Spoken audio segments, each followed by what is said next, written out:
আমরা মা মেয়ে মিলে সারাটা দিন ঝগড়া করি, এটা সেটা নিয়ে আমাদের মধ্যে প্রচুর রাগ অভিমান চলতে থাকে। মাঝখানে এই হাসিটা দেখলে সবকিছু ভুলে যাই আমি।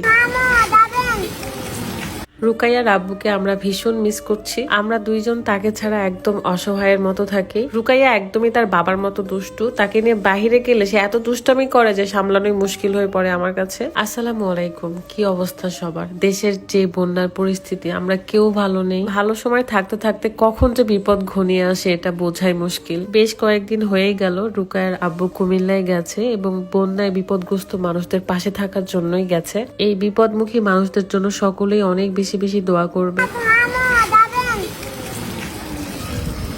বলো কোথায় যাবা, বলো আগে।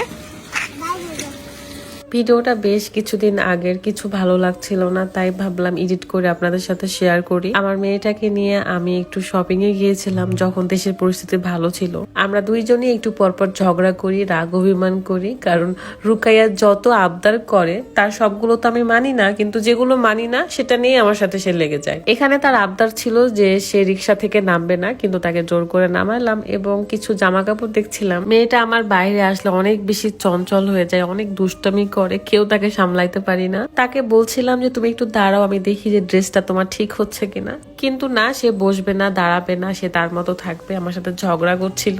আগের মতো আসলে শপিং করা বা ঘোরাফেরা করার মুডটাই আর নেই। দেশের যে পরিস্থিতি, মনটা সবসময় খারাপ থাকে, টেনশন হয়। যাওয়ার সময় ভাবলাম যে রুকার জন্য একজোড়া জুতা কিনি, কিন্তু কিসের কি, সে আমাকে পুরা শোরুম দৌড়ায় নিচ্ছিল। দেখেন কোথায় এসে শুয়ে আছে। একটা জুতার যে মাপ নিব, সে দাঁড়াবে না, বসবে না, জুতার মাপ নিবে না।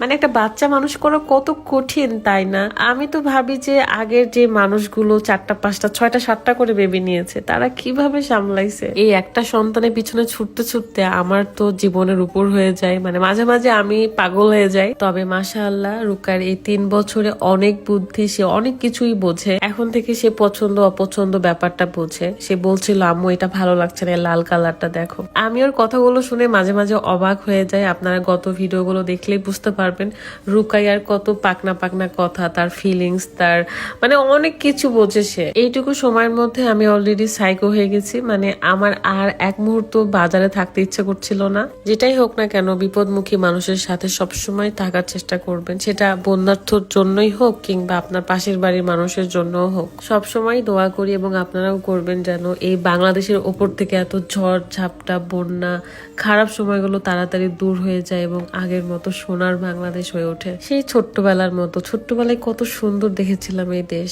এমনি এমনি কি আর আগের দিনগুলো বেশি মিস করি? আচ্ছা, আপনাদের বেবিদেরকে বাইরে নিয়ে গেলেও কি তারা এরকম অনেক দুষ্টমি করে? কমেন্ট করতে ভুলবেন না। আমি লাল গোলাপ নিতে গিয়ে দেখি কালো গোলাপ। এই কালো গোলাপ দেখে আমার এত ভালো লেগেছিল, কিন্তু নেওয়া হয়নি। নেক্সট টাইম নিব। ভালো থাকবেন সবাই, আল্লাহ হাফেজ, আসসালামু আলাইকুম।